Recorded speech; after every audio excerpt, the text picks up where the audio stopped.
Even a great movie can be ruined by a bad ending. It's arguably the hardest and most important part to get right. Continuity errors and awkward dialogue might be forgiven, but a movie's ending sticks with the audience long after the credits roll. Thankfully, that's what alternate endings are for. Check out these famous films with awesome alternate endings, but watch out for spoilers. Heathers.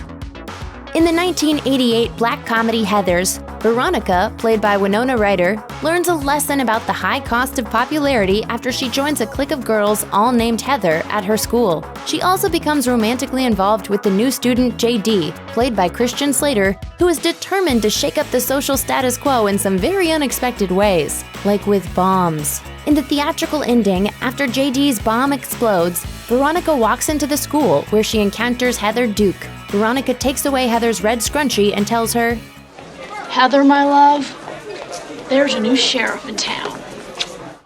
Then she catches up to her old friend Martha Dump Truck Dunstock, and the film ends on a hopeful note. Several other endings to Heathers were scrapped along the way. The original ending was the bomb was strapped to me, and I give this amazing speech. In the best alternate version, writer Daniel Waters gives Martha Dunstock the last laugh. When Veronica tries to rekindle their friendship, Martha stabs her in the chest, calling her Heather. As she dies, Veronica protests that her name isn't Heather, but Martha ignores her, getting up from her wheelchair and triumphantly walking away from the friend that betrayed her. Ouch. The Butterfly Effect.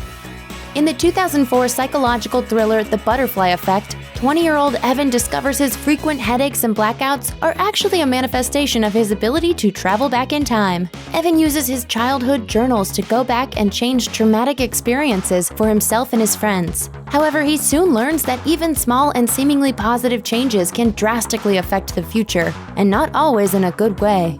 In the theatrical ending, Evan travels back to the day he met his friend Kaylee and changes things so they never meet and become neighbors. When Evan returns to the future, he's relieved to see that this change has made things better for the lives of his friends. He burns his journals, thereby preventing himself from ever altering the timeline again. The alternate ending found on the director's cut DVD is much darker than the original. On the brink of madness, Evan travels back in time, strangling himself in the womb with his own umbilical cord to prevent his own birth. For a movie that offers so much to think about, this ending is definitely the more thought-provoking one. First Blood. In the 1982 action film First Blood, Vietnam veteran John Rambo drifts through Washington state, where he has a run-in with an intolerant sheriff. After the former Green Beret refuses to be pushed around by the authoritarian cop, Rambo finds himself fighting for his life as he tries to escape the small town and evade the lawmen and his lackeys. At the end, Rambo corners and wounds the sheriff, preparing to kill him. However, his former commander, Colonel Sam Troutman, arrives in time to stop John from doing the deed, and Rambo breaks down, recounting his traumatic experiences during the war and surrendering to Troutman. It's not necessarily a bad ending, but it was a little unsatisfying, and it left the door open for several mediocre sequels. The original ending to First Blood keeps much closer to David Morrell's 1972 novel. Rambo still has his tearful breakdown, but he decides that the events of Vietnam have made his life all but pointless, as he can't live normally in society anymore. Rambo gives the colonel his gun. You kill me. You owe me that. Do it. When Troutman can't do it, Rambo grabs his arm, causing the gun to go off. Given what we know of Rambo's character, this finale seems like a more fitting and realistic way for him to go out. Pretty in Pink. John Hughes' 1986 cult classic Pretty in Pink features geeky high schoolers Andy and her best friend Ducky. Ducky is madly in love with Andy, but she begins dating the popular Blaine, triggering a bitter argument with Ducky. Later, Blaine's friend Steph teases him about Andy, causing Blaine to avoid her and lie about his prom plans. Undeterred, Andy goes to the prom alone, but she still has a chance to find true love. At the prom, Andy and Ducky make up and head for the dance floor. After telling Steph what he thinks of him, Blaine congratulates Ducky and tells Andy how he feels about her, kissing her on the cheek and walking out. I love you.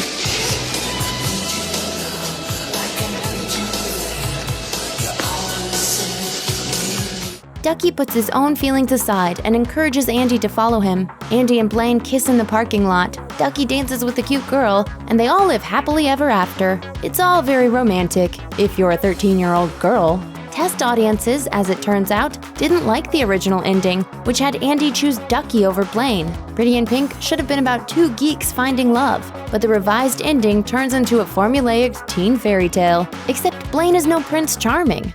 Hey, let's go upstairs, huh? John Cryer may be famous for that dance in the record store, but the scene where Ducky sits in his room listening to Morrissey is the most honest performance of teenage heartbreak ever filmed. Scott Pilgrim vs. the World. In Edgar Wright's 2010 action comedy Scott Pilgrim vs. the World, slacker musician Scott Pilgrim flounders his way through an unsatisfying life. He's a bassist in a struggling garage band, he has no plans for the future, and his girlfriend, Knives Chow, is a clingy 17-year-old high school student. When Scott meets Ramona, he immediately becomes infatuated with her, but he must defeat her 7 evil exes in order to win her heart. The ending used for the theatrical release was actually supposed to be the movie's alternate ending. It was shot after the original one had been filmed, in order to match the ending of the Scott Pilgrim graphic novels. After helping Scott defeat Ramona's final evil ex, Knives tells Scott that she's come to terms with their breakup and understands that their relationship is over. Although she swore to win him back, Knives gives her blessing for Scott to pursue his new romance with Ramona. In the film's original ending, Scott realizes that he still has feelings for Knives. Your hair's getting really shaggy. It is? I like it. You do? The couple rekindle their romance over a video game, and Ramona realizes that she doesn't need to be in a relationship or constantly reinventing herself to be happy. Seeing healthy and mature decision-making in a movie is like seeing a unicorn in the wild, which is why we love this ending. Die Hard with a Vengeance.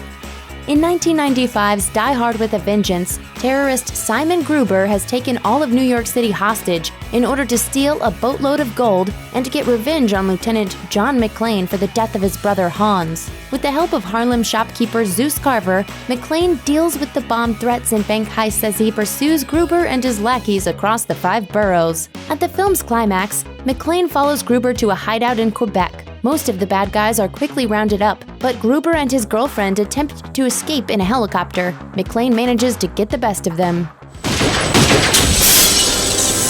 Get out of here!